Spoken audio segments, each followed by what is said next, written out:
Welcome, Leo. This is Regina from Pacific Tarot, getting ready to do your new moon in Virgo reading.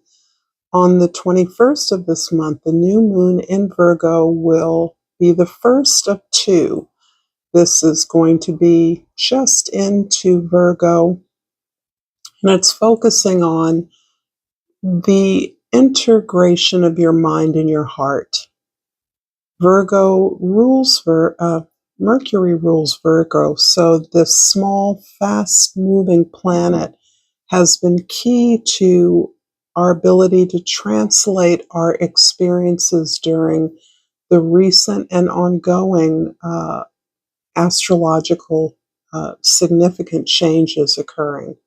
So we're finding words for the ability to sort through our experiences, focusing on what it is that we need to do moving forward, sharpening that focus, and releasing what is no longer necessary to our forward movement. So there's something here about our freedom and our responsibility, but service becomes the house of gratitude. The overall energy for this reading, Leo, is the Ace of Columns or the Ace of Wands, which indicates something new.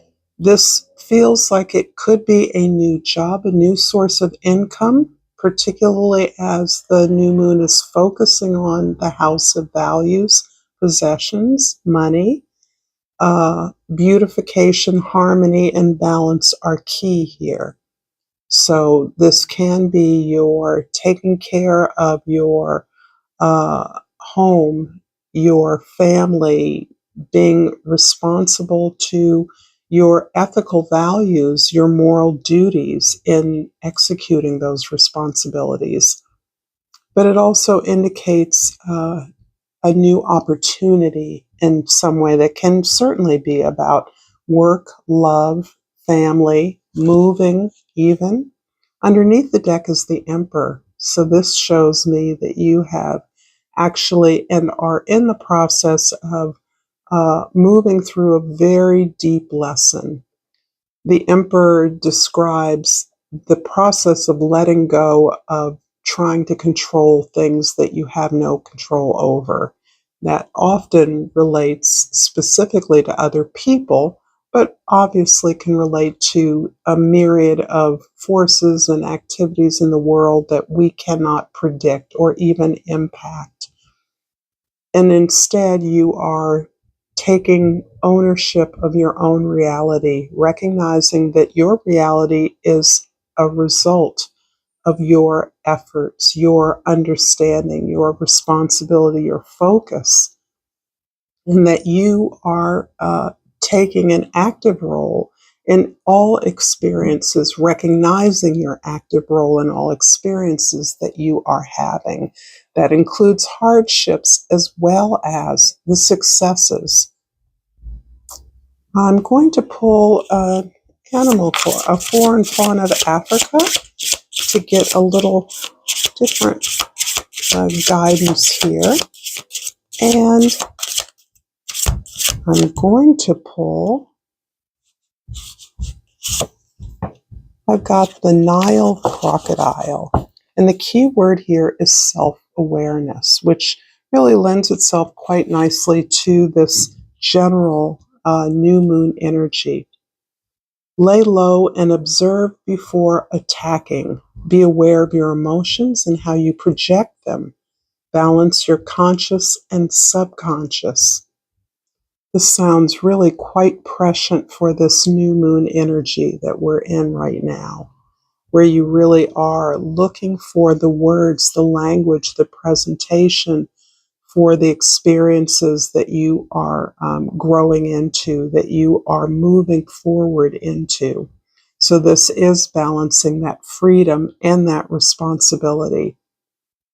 And it requires you to be honest with yourself, to be deeply aware of your body and your environment, what your feelings, what your intuition is telling you. I'm inviting you into this meditation, even though this is a general reading and it is not going to resonate for all of you. If you are not finding yourself here, please check your other placements, and I'm sure you'll find messages there that will suit you. So I appreciate the frustration that can occur when that happens. No worries, there are many other readings and readers you can consult. So for the 10th house, the house of your social identity, the way others see you, the priestess of discs is like the queen of pentacles. This is a beautiful, lush, generous, grounded energy, and this really shows you as, interestingly enough, very much in control of your material world, your material domain. This is translating to your social experience. It can be at work, it can be in your community, it can be as a member of a large team. Wherever you are interacting with others and making a contribution, you are seen as the practical one, the disciplined one, the one who will put in the work, understanding that that is what is going to create whatever it is that you're building is the effort. This grounded energy is very generous. And so this feels very much like the energy of a parent, perhaps parents being involved in the school life of their children is an image that comes up. So there's a lot of ways that you can be interacting with your community short of an actual job. For those of you that are professionally inclined, this shows you at a place of executive status. However, you're aware that you are often the person who others come to be gently trained regarding their essential responsibilities. So it isn't that I see you in the position of an official trainer. I see you more as an advisor to others. And this might surprise some of you because you don't see yourself in this leadership way, but you're one of the people who supports the general leadership, and this ability to advise others is part of what is training you to move into more executive levels. In the first house, the Three of Vessels is the Three of Cups and other decks. This is you celebrating the love that you have in your life. This is a theme that's come up in the past. This is you acknowledging those intimate relationships where you can be who you are, experience the range of your emotions, self-honesty, uh, uh, in a vulnerable way, in safety. So this is important because as you navigate these experiences, you do need a way to show up. And there aren't a lot of people I'm sensing that you can show up in this way for. There are quite a few people that would love to help and support you, but it is difficult for you to move past the sense of vulnerability and this idea that you should be able to do all of these things yourself. And that is an idea that will defeat you unless you are able to acknowledge the support and love that exists for you. You are so well loved. There are so many people that would like to help you. In the fourth house, the house of your soul, your foundation, the Oracle of Discs, this is the Page of Pentacles. And it shows me that there's some situation in your home, in your domestic environment. This can be the need to care for children, the raising of children, instilling practical moral values into your children. So there's a way that perhaps one of your children, one of your students, one of your coworkers, perhaps a mentee, is looking to mimic the way that you practically apply yourself to your responsibilities. So you're infusing and teaching a number of basic self-care skills that translate into any environment. This primarily is you opening up to a beginner's mind through whoever it is you're helping. So this is again, a strong energy of your ability to advise others very directly, very from the heart, very simply, so that people understand as you articulate it, what is basic to executing responsibilities, being responsible to others, but also being responsible to self. Primarily because this is a lesson that you are learning. You're teaching yourself right now. And it almost feels like something that was skipped over somehow in your coming of age, your family of origin, an assumption that you knew how to take care of yourself and that you didn't need to be instructed, or perhaps you saw others who overgave, did not take care of themselves, and you reacted, you retracted or withdrew from that in a way that made it difficult for you to ask for the help that you want or need. In the seventh house, the house of your significant others, the Tower. This is telling me that you have slowly been building up to an explosion of illusions, conditioned patterns or expectations of what significant, productive relationship can be.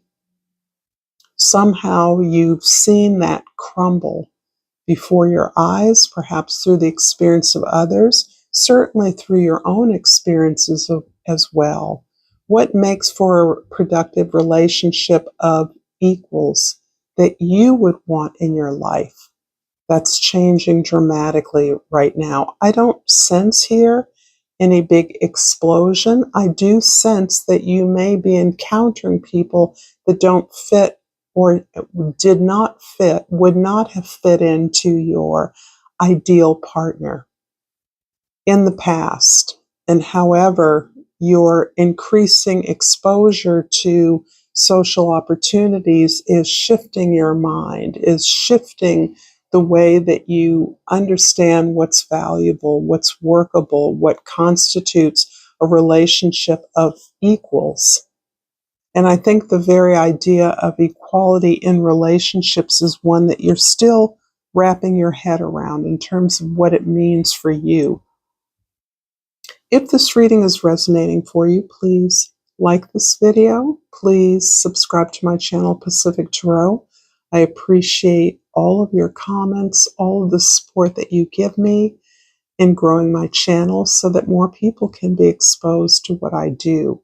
So thank you for that in advance. I'm going to clarify the first house, the Three of Vessels, the Three of Cups with a couple of cards. And I have the Page of Pentacles and the Devil card. It's interesting because what's emerging here is this idea that you don't trust yourself. There's something here about you not trusting yourself.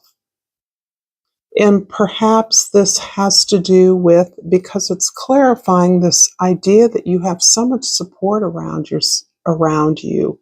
You have so many people that want to help you. You're very clear about what you don't know, but it feels as though it's difficult for you to ask for that help or trust the help that you receive. And that may come from this attachment to an old idea about what others owe you or what you owe to others.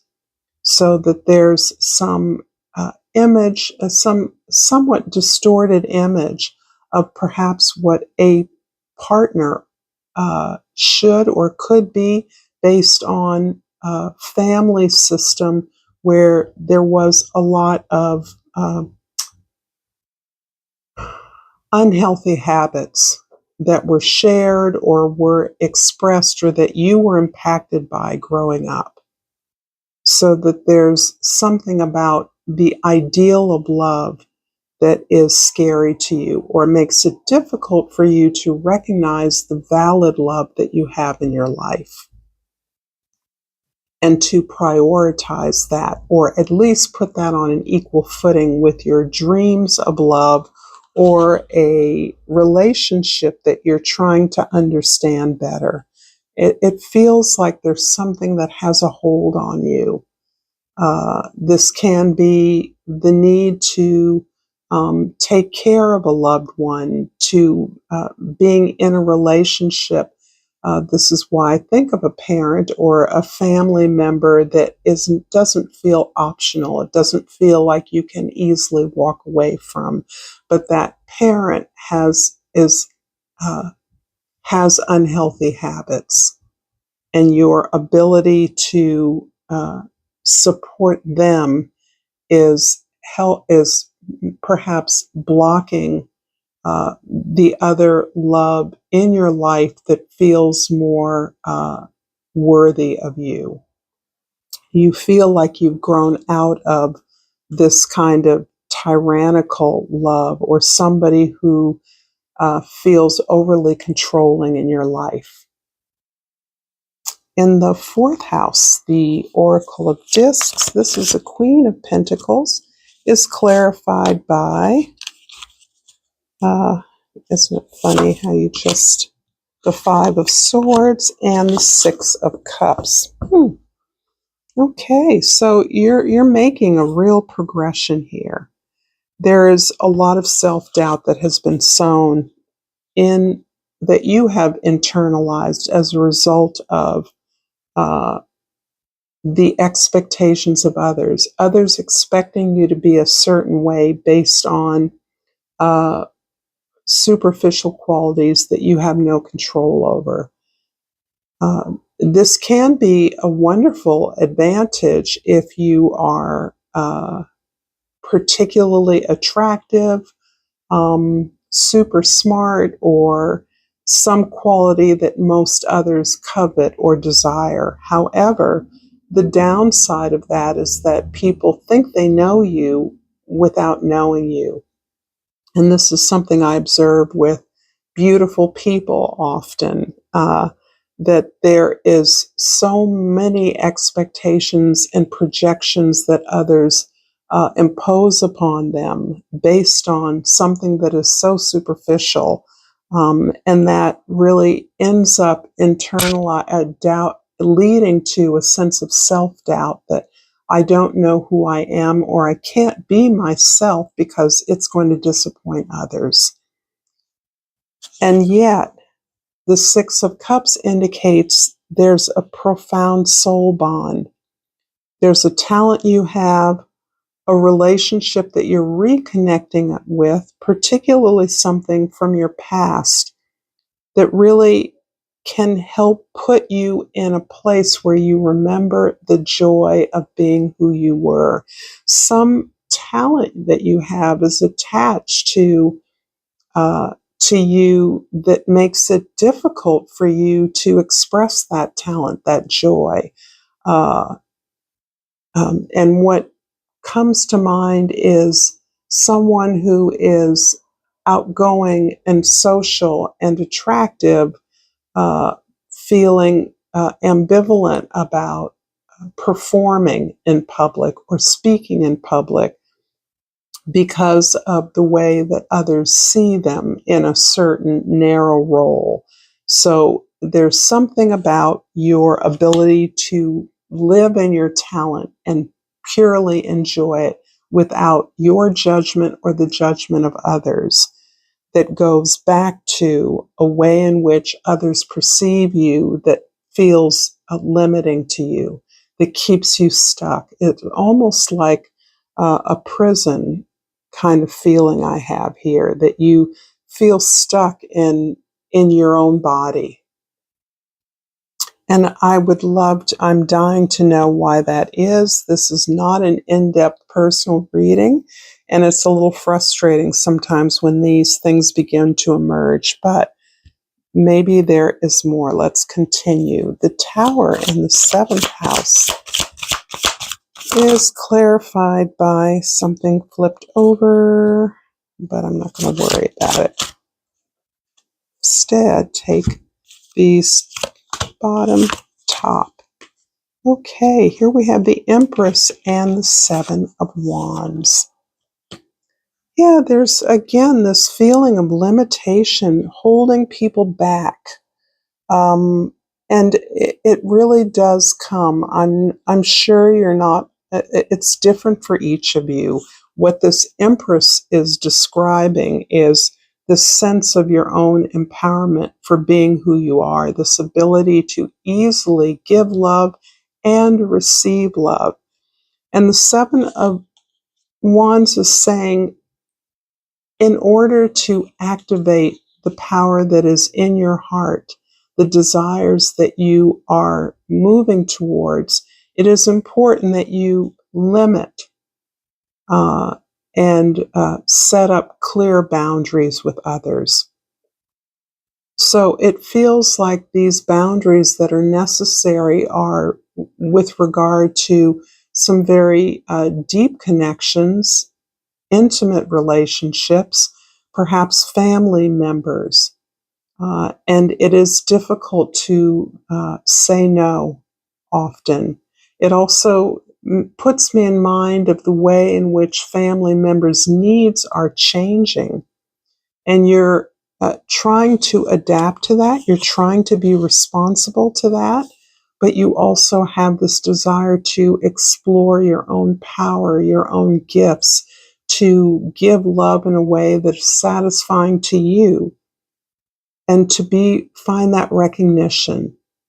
This really feels like you are attracting a lot of attention, and as a result of that, you need to set very clear boundaries because others are often moving into your space, trying to move into your space. Perhaps you're receiving invitations that aren't desired, that you are trying to prepare your way to understand what is actually the right path for you. And I feel like it is a sort of jumble here between responsibilities that you feel obligated to and a desire for more, a desire for deeper connection.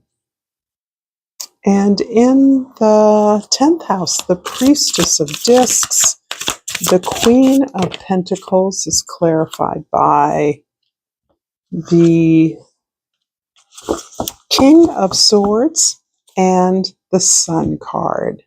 Beautiful. As you know, Leo, this is you. This is one of your beautiful cards. And what I like about this card, if I haven't already described it, is that in an older deck, this is called the Initiate, or I'm sorry, this is called spiritual marriage or something like that. And it talks about balancing the divine feminine and the divine masculine within yourself as a preparation to meeting a strong soul bond. As most of you know, there are many soul bonds in our lives. They're not all meant to stay in our lives forever. They're certainly all meant to teach us something.